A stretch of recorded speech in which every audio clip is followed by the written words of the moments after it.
O Partido Popular volve a recoller o malestar de moitos veciños de Boiro que se viron afectados este verán polos problemas derivados do mal funcionamento da rede municipal de auga.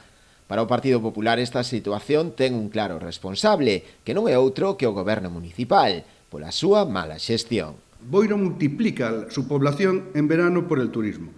Eso pasa todos los años. Esto no es nuevo, eso lo conoce desde siempre el señor Martiño. Martiño sabía perfectamente que la demanda de agua iba a subir y prefirió cruzarse de brazos.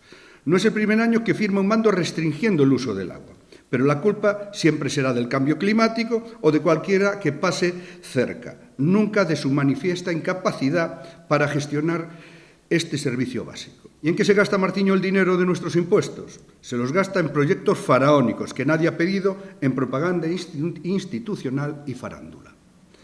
Mientras los vecinos no pueden ducharse en verano ni poner la lavadora, este gobierno prefiere enterrar más de 4 millones de euros en un auditorio. Priorizan obras innecesarias, circo y propaganda por encima de las necesidades reales de la gente.